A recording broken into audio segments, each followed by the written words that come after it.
सेम पूछा में से जे अंगूर टूट के बिखर जाला आ वही ठेला पर साइड में रखा रहेला ओकर कीमत 10 रुपए 20 रुपए हो जाला।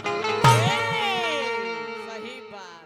वही तरह समाज बा बंधल रह तो एकर कीमत कोई ना लगा पाई।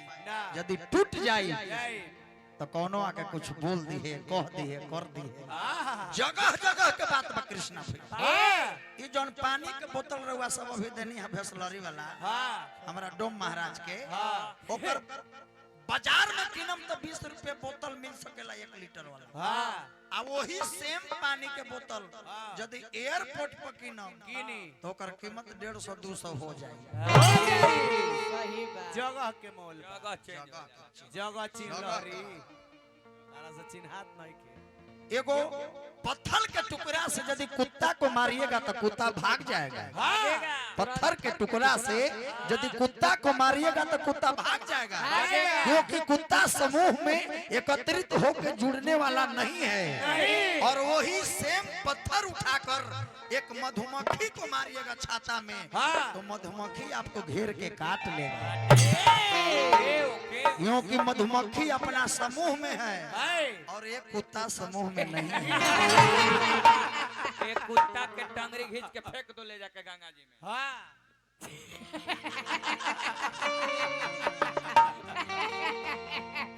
कुछ ज्ञान वाली चीज बोलिए तेरे नाम जी, ताकि लोग आने वाला जनरेशन जो मेरा ये नौजवान भाई लोग है ये सीखे कि मैं क्या करूं। व्यास कलाकार एक समाज का आईना होता है, दर्पण होता है। जितना गंदा तू बात बोलला माइक पर उतना तारा बोले के ना चाहिए। काहे कि आज पुण्य तिथि में आइल बानी, आत्मा के शांति में आइल बानी। ओहू देश के जवान वो देश के जवान दुए चीज पे तो टिकले बाटे। एगो हम चाचा जी के ऊपर पहले एगो निर्गुण एक बाद और जौन प्रसंग बा वही प्रसंग की ओर चला।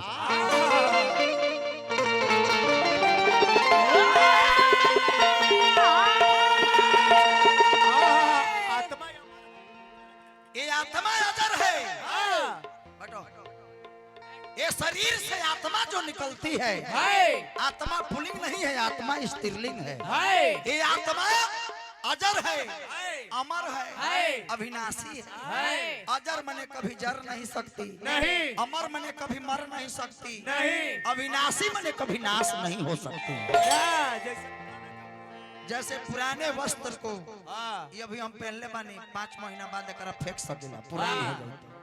उसी प्रकार ये शरीर से जो आत्मा निकलती है किसी न किसी रूप में जोनी में कर्म के अनुसार जन्म ले ले। आत्मा कब मरेली न आत्मा मरती है न आत्मा जन्म लेती है। ये आत्मा अजर है, अमर है, अविनाशी है।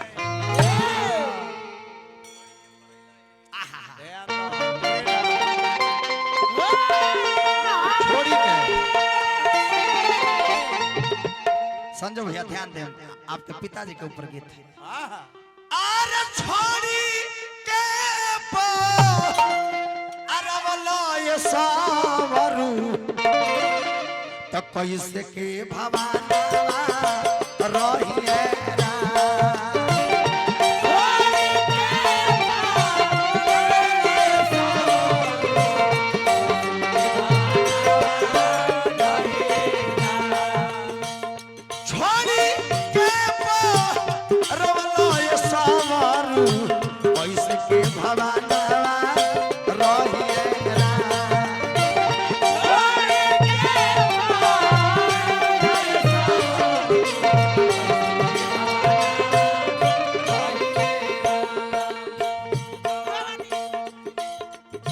कवना वीर छिया चिरई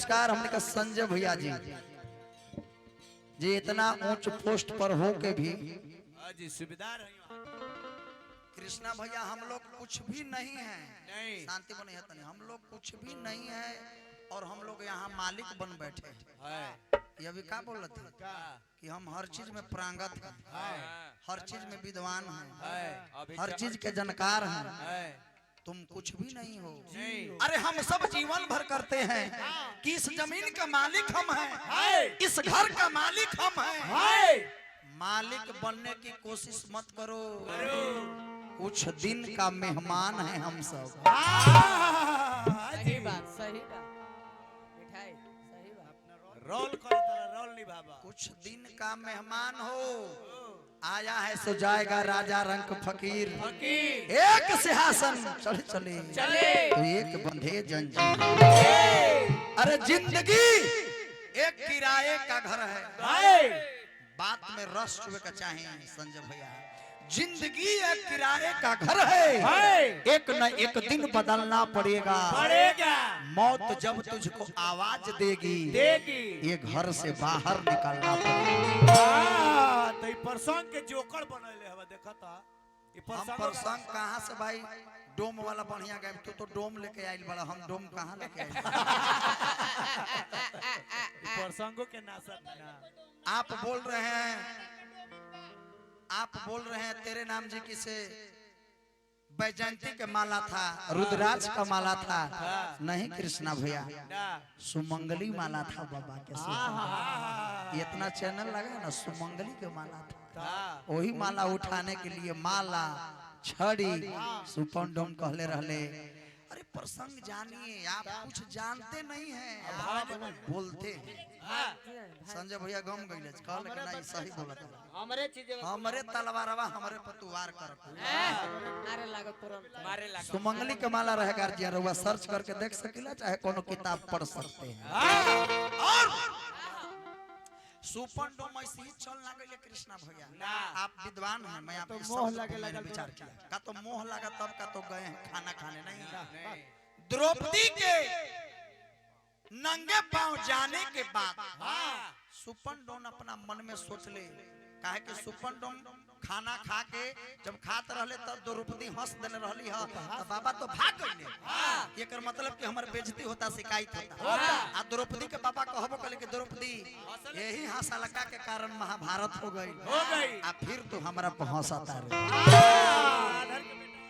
कि आन्हर के बेटा आन्हरे वाला पत्ती हो कि धरती हो सुखल बा कि का जे दुर्योधन ना कहि रहले आ गिर गई रहले त द्रौपदी हंसले रहली हंसले के कारण भइला फिर तू हंसतारू हम खाना ना खाई एगो तुम डोम के बुला के अपना उपहास कइलू हो बेइज्जती हमरा कइलू हो जब बाबा चल गइले त बाबा के फिर दोबारा जब धर्मराज बुलावे गइले ए लागल बोलना फोन से बात मत या फिर बाबा के बुलावे जब गइले अरे वो कहानी पूछा था फोने पर पूछा था जब बाबा के फिर बुलावे गइले धर्मराज युधिष्ठिर तब बाबा कहले कि जे 100 गो जग करैले होई ओकर फल कोन अश्वमेघ जग उ करैले होई तबे हम फिर जाके खाना खाई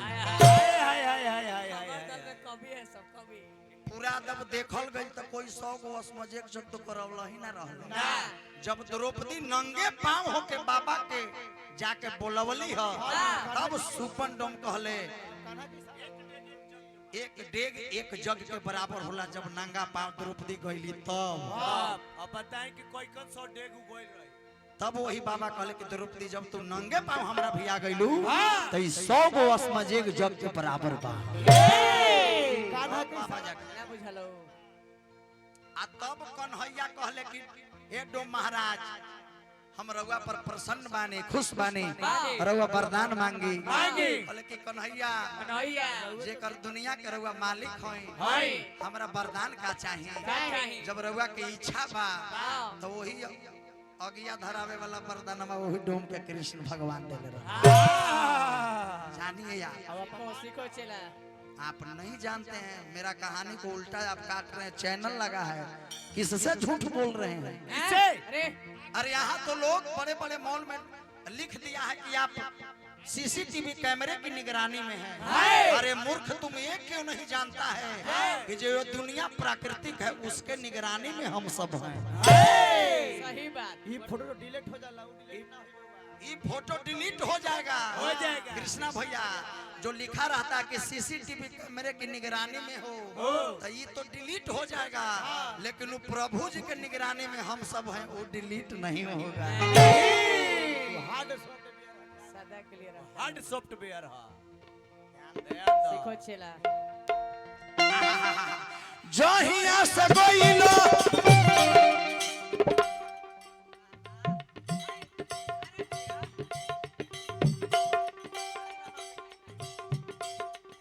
भेजवला न पतिया रही रही याद आवे तोहरी सूरतिया।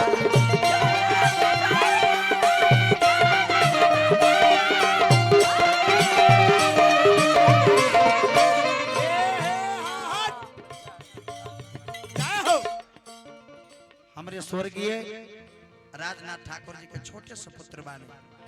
माता पिता के कर्जा कोनो बेटा ना चुका सकेला, भगवान से ना चुकल। संजय भैया एगो रहले श्रवण कुमार चाहले कि अपना माता पिता के तीर्थ धाम घुमा के, कान्हा पर बांस के कवाची बना के तीर्थ धाम घुमा के हम कर्जा से ऋण से मुक्त हो जाए, लेकिन वो ना भइले कृष्णा भैया। लेकिन तबो लोग कहले कि बेटा होके तो श्रवण कुमार जैसन। श्रवण कुमार के रास्ता पर हुआ दोनों दुइयो भाई बने नो। दोनों भाई चलत नहीं धन संपत्ति के बंटवारा कर ली है संजय भैया, लेकिन प्रेम के बिजली विभाग में बानी, यहाँ के कार्यरत बानी। इतना बड़ पोस्ट पर होके आ कितना सादा बानी रहुआ सब, पेनिए ऐसा सादा निभे बाप दादा।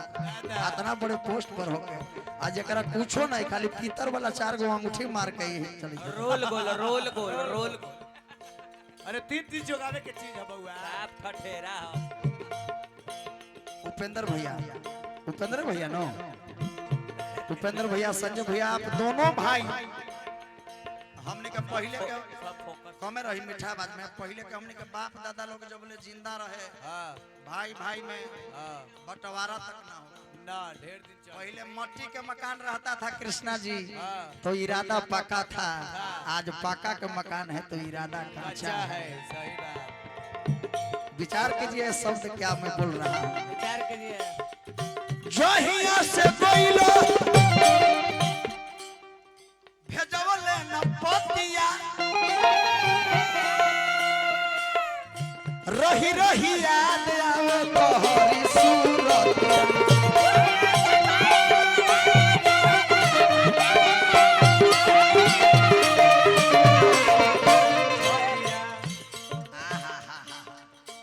बिरहीन बनवला बिरहीन बनवला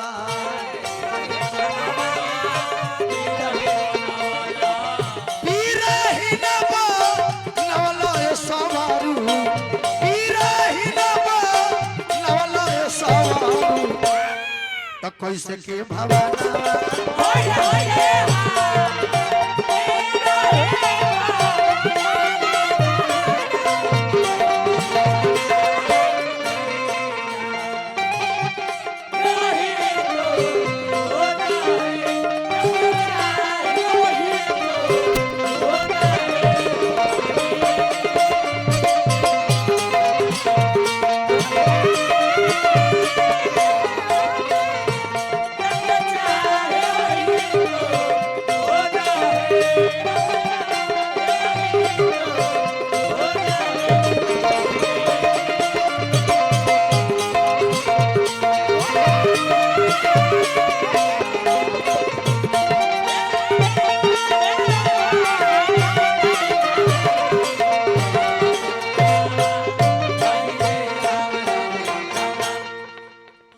कितना ही सुंदर परिवार बा हो आ कितना सुंदर यहाँ के श्रोता समाज बड़े चौकी गांव।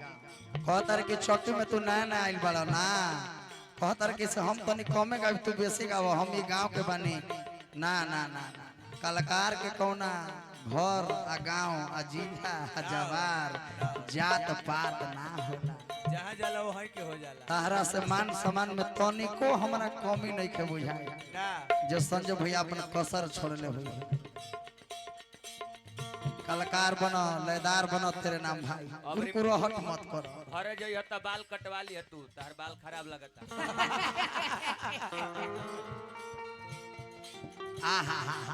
शिक्षित आदमी वैसन बाल ना रखेला। इस शरीर में 5 गो तत्व से बनल बा कृष्णा भैया। हाँ ये शिक्षित रउआ सामने हम का बोलब, रउआ खुद ज्ञानी बानी।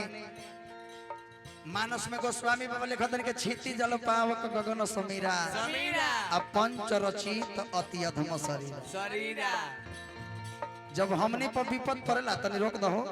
जब हम लोग पर विपद पड़ता है कृष्णा भैया तो हम लोग किसको याद करते हैं? किसको? भगवान को करते हैं। हाँ सही बात। राम जी के नाम लिया। राम जी का नाम नहीं लेना। हाँ। आज जब राम जी पर विपद पड़ल त के करा याद करे? के करा है जानकारी करा हाँ। फांस जाते जेबे एकदम सीधा है इसका जवाब। हाँ हनुमान जी। आहा। हमने पर विपद पड़ला यूट्यूबर चैनल वाले भाई भाई हरपन तो लोग के रोज मिली मिली। लेकिन हई जोन चीज बा संजोग मिली। ना मिली कबो। हमनी पर विपद पड़ेला तो भगवान के याद कर ले, राम जी के चर्चा कर ले, राम जी के नाम ले ले, कीर्तन कर ले, भजन कर ले। आ जब राम जी पर विपद पड़ेला तो राम जी स्वयं हनुमान जी की ओर ताकले। आहा। हनुमान जी राम जी की ओर ताकले। आए। हनुमान जी कहले कि रउआ हम दास बानी, जो। हमारा रहते रउआ के कुछ चिंता नहीं के करे के। ओ करो में प्रभु की कृपा से। क्योंकि भगवान राम के जब जन्म भइल, अवतार भइल, तो शंकर जी सोचे लगले कि हम राम जी के सेवा कैसा करें। कैसे? तो स्वयं अपना 11वां रुद्र अवतार से हनुमान जी के रूप में वहां का जन्म लेने शंकर सुमन केसरी नंदन। सुना है ई तरह का सुने के मिला उधर। ना वो सब तो छे छड़ापन खाली करता। बकवास फैलाता सब। एको ताल दो ताल का है ना, हाँ। ये हमारा तीसरा ताल है। भैया हमारा गावते दरमियान में एको जानता टस मस देखिए तो जे है वो भैया लग रहा के दम स्पेशल बोगी में बैठल बारे सब बड़े नुकसान से। हाँ तो फुहरपन करता नहीं, बाउर गावता नहीं, बाउर बोलनी है ना ना। ना ना बोलो को ध्यान दो।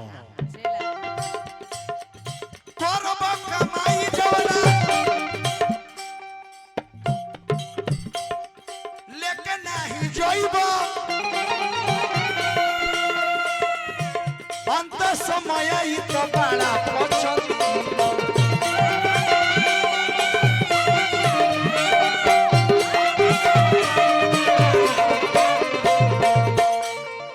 करब कमाई जवना लेके नहीं जइबो। जब एगो साधु बाबा रास्ता में कंकड़ चुन रहे थे और कंकड़ को चुनकर जमा कर रहे थे, के रहले हऊ? गुरु नानक जी। गुरु नानक जी कंकड़ को रास्ता में चुन के जमा करते रहले। एगो राजा आइले, बोले के साधु बाबा ये तुम क्या कर रहे हो? क्या कर रहे हो? ये तुम जमा करके क्या करोगे? क्या? गुरु नानक जी कहले कि से ये जो तुम्हारा राजमहल है है ये तुम क्या करोगे? क्या करोगे? कुछ लेकर जाओगे? नहीं राजा गुरु नानक जी के शरणागत में चल गए, आहा। शरण में गिर गए। आ वही दिन अपना ये जान ले कि का ये माया है, कोई किसी का अपना नहीं है। नहीं कोई इस जगत में आपका शरीर जो है है ये भी एक दिन साथ छोड़ देगी। ध्यान दे पूजा कोई नहीं है। बांटो।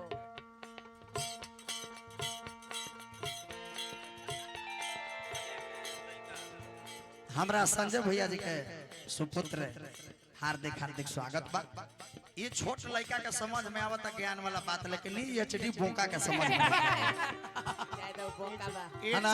बोका। क्या बात है, पढ़ लिख कर डॉक्टर इंजीनियर बनिए, अपने परिवार माता पिता कुल वंशजों का नाम रोशन कीजिए, यही हम भगवान से प्रार्थना करते हैं।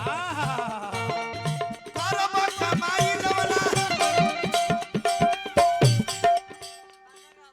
लेके नहीं जइबो, अंत समय ई तो बड़ा पछताइबो।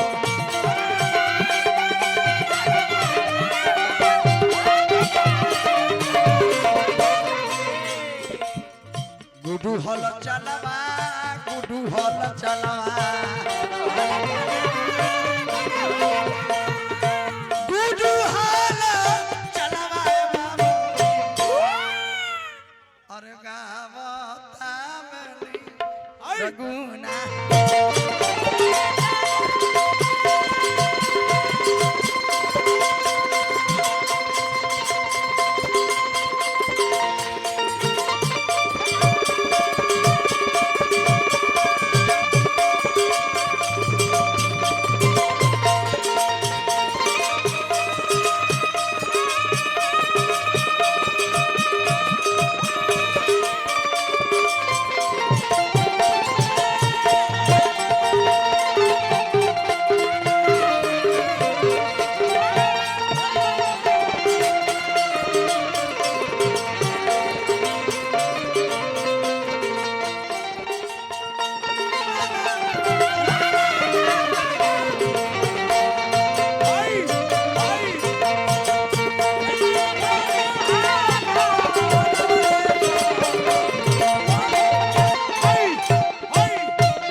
संजय भैया जी के सुपुत्र थे, 2 गो सुपुत्र। अच्छा चलिए हार्दिक हार्दिक स्वागत करो बबुआ लोग। पढ़ लिख के बहुत बड़ा आदमी बने, इतना आदमी बड़ा बन जा कि अपना माता पिता के भी परमिशन ले पड़े। वो कौन पद है? हम लोग तो पूरा मेहनत करते हैं, कमाते हैं, पढ़ लिख के डीएम एसपी बन जाए, कलम चले पैसा। हाँ जी, आईएएस के तैयारी कर। अब आई हमरा कृष्णा भैया, गलती सलती हो तो माफ करब, जितना तक जानी जितना तक ले हमने जानी उतना रहा परोसे के काम करो। भैया के आदेश रहे कि अर्जुन और भीष्म पितामह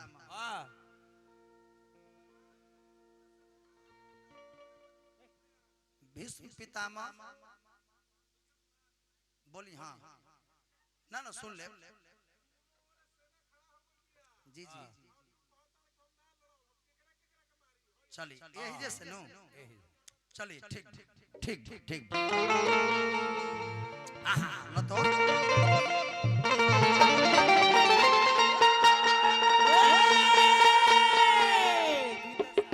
ए हो सुजान सुन ध्यान मन में लाके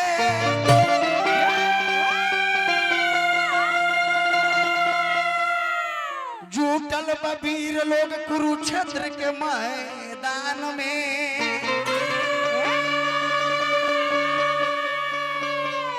होत बा लड़ाई सजल बा सजाई, अर्जुन न मन ले कन्हैया के।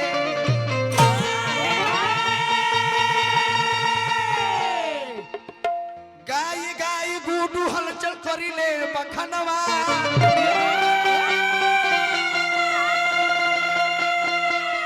अर्जुन जोधा के बिरहो समानवा।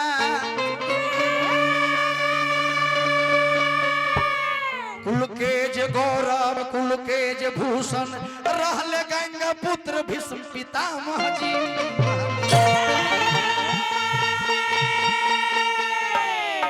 देखे फोन पर कहानी लिखाए लगा। अच्छा अच्छा ज्यादा लिखे दो, फोन पर लिखा तरह लिखा जकरा जितना आवेला उतना वो अपना करे ले प्रयास कर ले। कलाकार कोनो खराब ना होला, कलाकार सब अपना जे जितना गोता लगल भाई संगीत सागर महासागर। पहले बा 18 दिन के महाभारत ई कुरुक्षेत्र के मैदान के लड़ाई रहे, 18 दिन चला। बात दल का विचार करके अर्जुन जे धनुर्धारी जे गुरु द्रोणाचार्य के परम शिष्य रहने,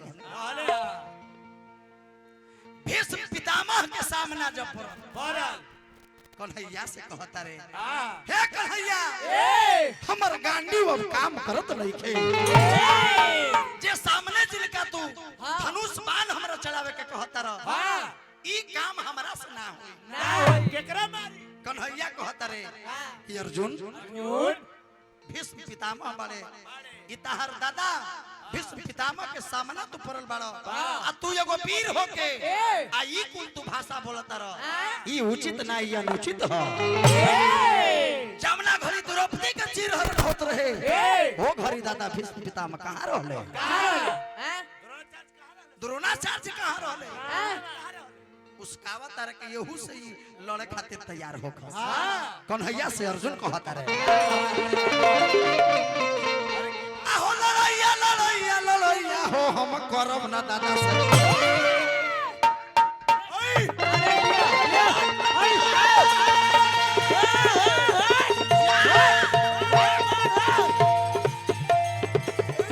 ये श्रीकांत ये मार के चिट्ठियों भी अरे लड़ैया लड़ैया लड़ैया हो हम करब ना, अरे लड़ैया हो हम करब।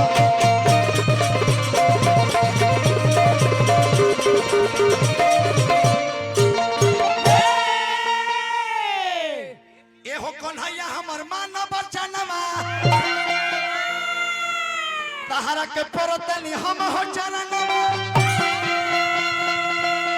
अरे कर न दूसर उपैया, अरे लड़ैया हो हम करब।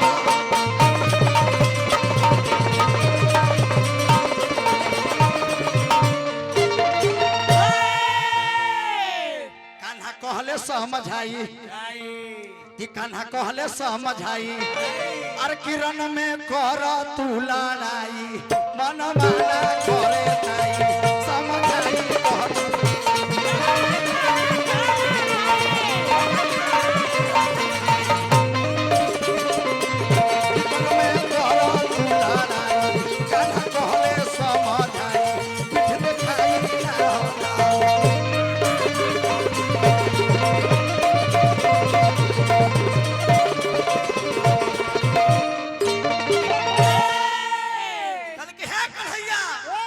धरती पर पापी के रही है जिस सामने अपना चाचा अपना भाई अपना दादा जे कुल के भूषण गौरव बारे गंगा पुत्र देवव्रत भीष्म पितामह के सामने कन्हैया तू हमरा के युद्ध करके कहता रहो रोई रोई अरे बोलले बचानवा अकाला से यार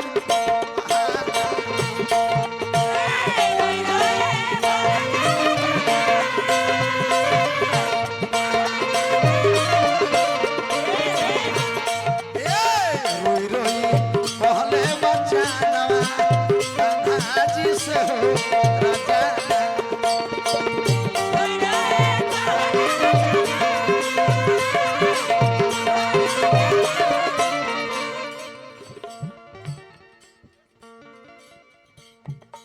राजा तू हमरा कौन तू हमरा के बात समझावता रहो उ पापी होई जे अपना हाथे दादा के चाचा के भाई के मरी कन्हैया कहले कि कर्म योग कर्म कर कन्हैया कहले कि कर्म कर अर्जुन तू यही जा केहू केहू के अपना ना सब कृष्ण ह सब हम हई सब में हम ही रही मारी ले हम ही मरवाई ले हम ही मरी ले हम ध्यान द अर्जुन विराट रूप दर्शन उपदेश भी देले है गीता के उपदेश वही कुरुक्षेत्र के मैदान में कन्हैया अर्जुन के विराट रूप के दर्शन करे समझाई नहीं जब देखो तारे अर्जुन की सब कृष्ण भगवान के चक्र ही काम करता सब जितना हाथी घोड़ा तलवार अस्त्र शस्त्र बा सब कन्हैया के चक्र ही काम करत कहले कन्हैया बचाना गुडू हलचल जादो गवले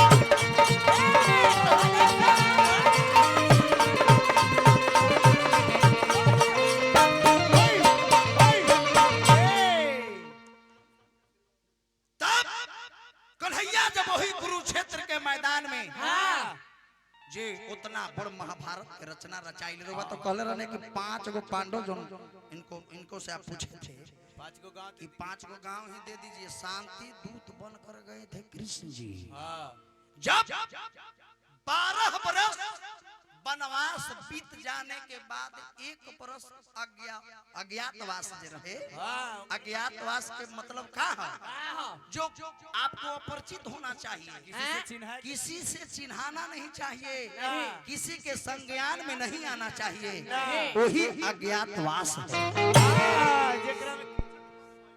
12 बरस के वनवास 1 बरस के अज्ञातवास कितना सुंदर आप बोले थे वो 13 बरस बीत जाने के बाद वो कीचक के बद भी भइल बा मत्स्य हम सब मत्स्य देश के राजा रहले राजा विराट मत्स्य देश के राजा रहले राजा विराट की हां अपना सब भाई भेष बदल के गइले भीम जी का बनले बल्लल युधिष्ठिर जी का बनले कंक अर्जुन जी का बनले बृहदलाल है कि ना सही है कि ना कृष्णा भैया है ना और 12 बरस और 1 बरस बीत जाने के बाद जब पांडव के पक्ष से शांति दूत बन के आ कन्हैया कहले कि अबहियो से लड़ाई टल जाए लोग कहेला कि कन्हैया तो सब लड़वा दे कन्हैया बहुत समझावे गइले लेकिन केहू ना मानो कन्हैया गइले समझावे शांति दूत बन के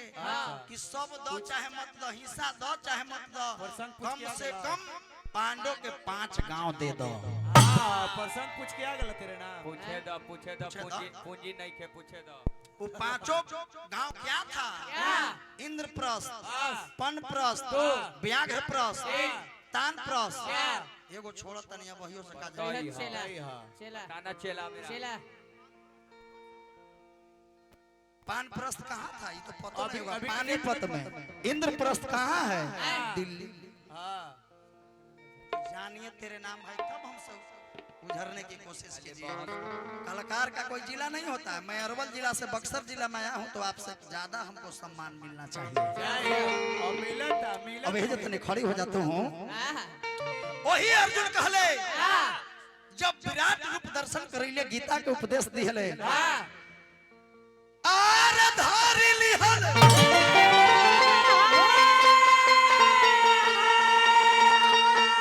जय हो जय हो आशीर्वाद हाँ गुरु जी के आशीर्वाद। अब पहले के युद्ध कैसन होके कृष्णा भैया? कैसा जे दुश्मन भी बात है, दुश्मन के आशीर्वाद लेवे जाता रहे अर्जुन। हाँ वो गुरु जी से गुरु जी से, भीष्म पितामह से। अब भीष्म पितामह भी आशीर्वाद देता रहे कि जा विजयी भव विजयी जाओ। सबसे आशीर्वाद लिया। जब आशीर्वाद दे दिले तो का हाँ आहा माता पिता और दादा दादी का आशीर्वाद कभी जाया नहीं जाता है भाई। नहीं माता पिता का कोई कर्जा नहीं चुका सकता है। ना जी चरण छुआ ले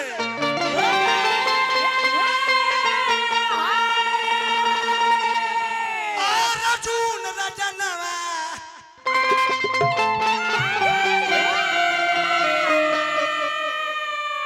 युद्ध करने से पहले, बाण चलाने से पहले आशीर्वाद लिख ले। हाँ सब जाके बड़ से अरे लिख ले आशीर्वाद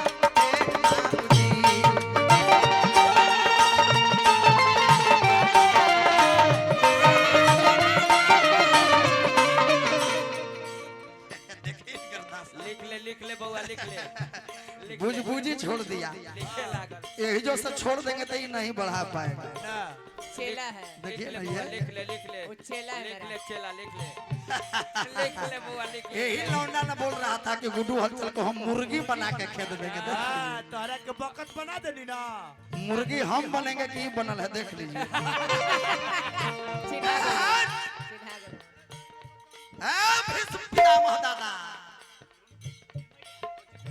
युद्ध खाती हो तो ये यारा।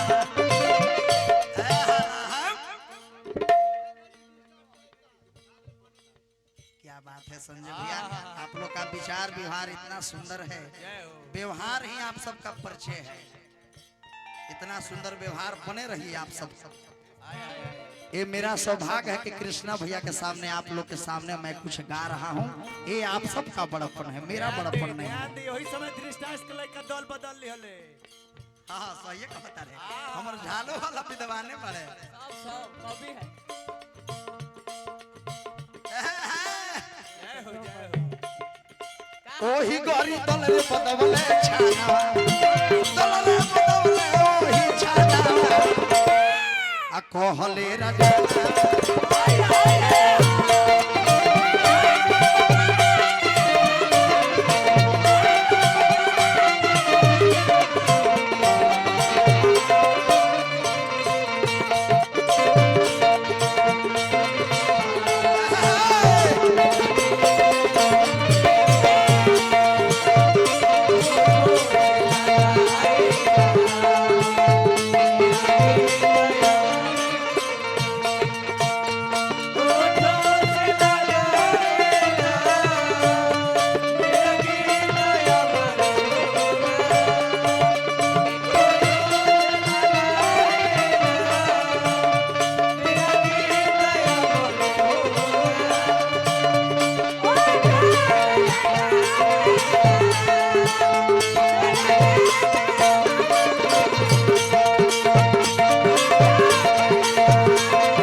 गाथा प्रसंग में कैसन लय गावे के चाहे कृष्णा भैया?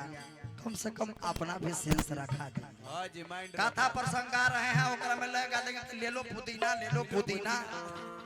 खाओगे रोजीना कौन ले तो तोर पदीना रे वही वो घड़ी स्वतंत्र भी रहे कृष्णा भैया कि यदि दल भी बदलना है किसी को तो बदल सकते हो। हो वही समय धृतराष्ट्र का लड़का दल बदल रहे। कौन नमो नहीं पता होगा क्या हम छोड़ता नहीं कौन गोबर लड़का फालतू बदल से रहा जाए है? तो रहे तो कीचड़ में ढेला मारिएगा तो आप ही को पड़ेगा। आहा, कुत्ता काट लेता है कृष्णा भैया तो हॉस्पिटल में जाके इलाज कराइए। ये ना कि कुत्ता काट लिया तो आप कुत्ता को काट लीजिएगा। अब उठेगा तो कहेगा कि कहानी गलत गाए हैं। बरियारी जबरदस्त आप लोग नहीं कहिएगा, ये कहेगा छोटा। नहीं जिसको आलोचना करना है ना घर बहुत सुंदर बना लीजिए।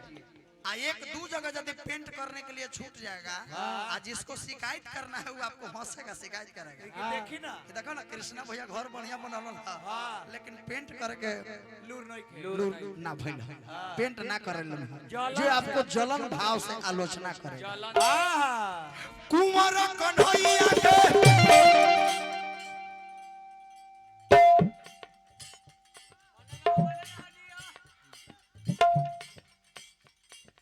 ये मेरा श्रोता है कृष्णा भैया।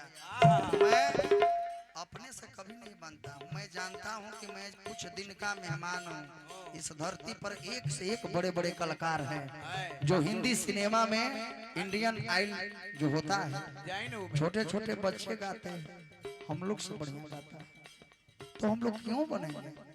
मैं तो पहले ही कहा हूँ कि इस धरती पर मालिक मत बनो, मेहमान बन के आए हैं, मेहमान बन के जाओगे। जीवन भर हम लोग ब्रांडेड ब्रांडेड करते हैं मेरे दोस्तों, जीवन भर ब्रांडेड ब्रांडेड करते हैं। कफन का कोई ब्रांड नहीं होता। नहीं कफन में जेब देखे ना जी कफनवा जो मरला के बाद कफनवा हम लोग चलता जेब देखे कफन ना तो कौन फेरा में अरे महाराज विश्व विजेता सिकंदर लो विश्व विजेता सिकंदर। तुमसे ज्यादा तो ये मेरा झाल बजाने वाला जानता है। पागल भूखा कहेगा तुम जिससे कहो उससे तुमको रात भर गवा देंगे, जिससे कहो और तुमसे बढ़िया। हम तो बंजुए बजा देंगे। गाज फेंक लेगा, गाज फेंक लेगा तो गाज फेंके लगवा गाज फेंके। मैं धन्यवाद दूंगा यहाँ के श्रोता समाज को, बाबा चाचा नौजवान साथी को जो मेरा कथा प्रसंग को भी इतना शांति से आप लोग सुन रहे हैं। सभी जगह ये सौभाग्य प्राप्त नहीं होता है। कथा जैसी गएगा भाग जाएगा। यहाँ के लोग के कितना महानता है जो सुन रहे हैं। धन्य हो नगरी। अब ओकर शकल देखिए रो रहा है सुत के। वो मुर्गी बन गया है। मारिए मुर्गी उसको, बन गया मारिए मारिए मारिए। चप्पल करवाई नहीं बचाता।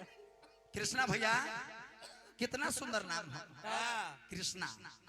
आया ये को कैसा नाम धर ले कैसे तेरे नाम मेरे नाम चौथा नाम, पांचवा नाम, छठा नाम, आठवां नाम। अब बाजी के ओकर करू आई नहीं। कितना गलत कमेंट किए हैं। करवाई वो जो डोम के रोल किए थे भाई लोग, आप लोग तो देख ही रहे थे। हाँ बोल रहे हैं कि वो डोम के लड़का है गुड्डू हंस। हाँ डोम खराब जाती रे। डोम खराब जाता है। डोम के सरवा ससुर करत रहते। बादाम ओकरे हाथ से आगे दियाला संजय भैया तब? ओकरा तू हमरा लड़का बनावत रह। हाँ अरे तो तो धन्यवाद के पात्र है, सौभाग्य है। अरे डोम के लड़का हम हैं, तुम हो, ये पूरा संसार जब तक डोम के हाथ से आगे नहीं लीजिएगा आपका तरंतरा नहीं होगा। अरे हमने तो डोम के लइकन है, वो मुसहर के लइका है। वो छत्तीसगढ़ के का कोइले अर्जुन कन्हैया के बात मान ले। कुंवर कन्हैया के मन ले हबतिया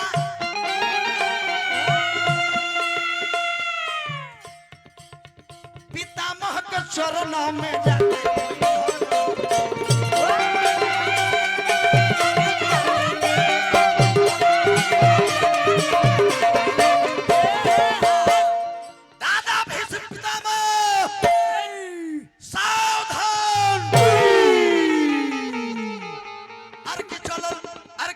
सोनन सोनबन शेर चढ़िया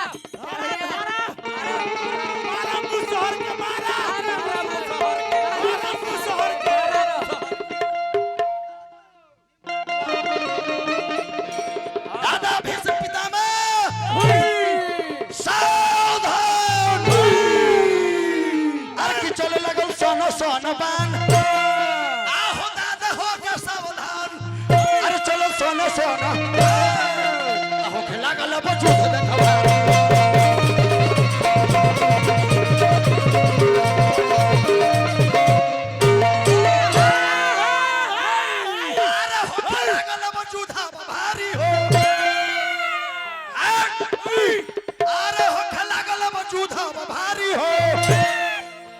अर्जुन देखला लगारी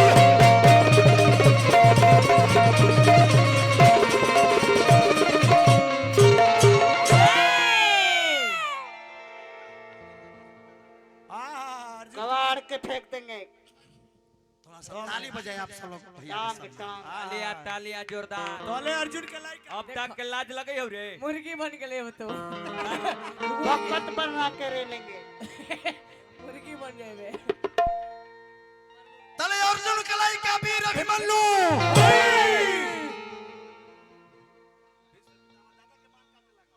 भीष्म पितामह दादा के बाण के काटे लगा कृष्णा भैया अर्जुन जब बाण चलावे लगले दादा भीष्म पितामह के ऊपर तो स्वयं अर्जुन के बेटा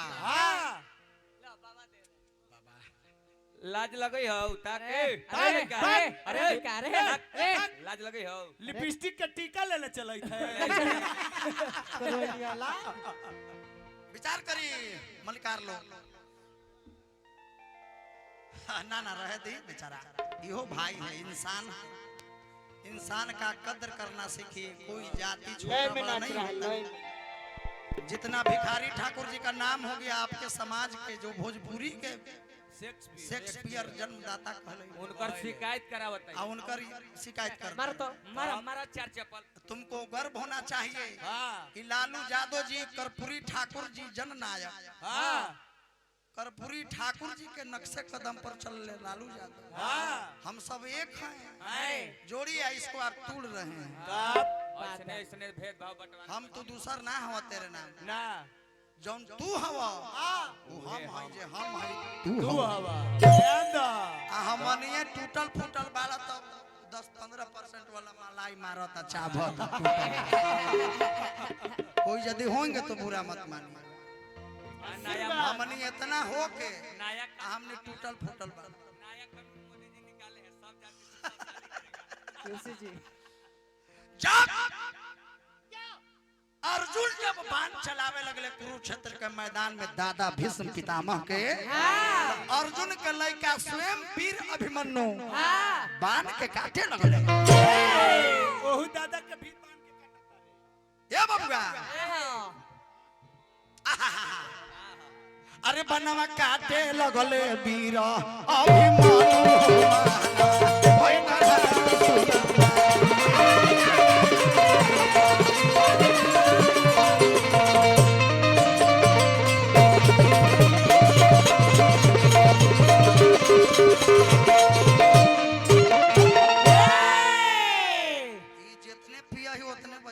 यही जे पहले प्रथम दिन का युद्ध कृष्णा भैया बिना नुकसान के बिना क्षति के प्रथम भीष्म पितामह जी विजय भइले यही जे कहानी के छोड़ता नहीं कृष्णा भैया बड़ी पाई आगे बढ़वाई। फिर इनकर बाद आगे बढ़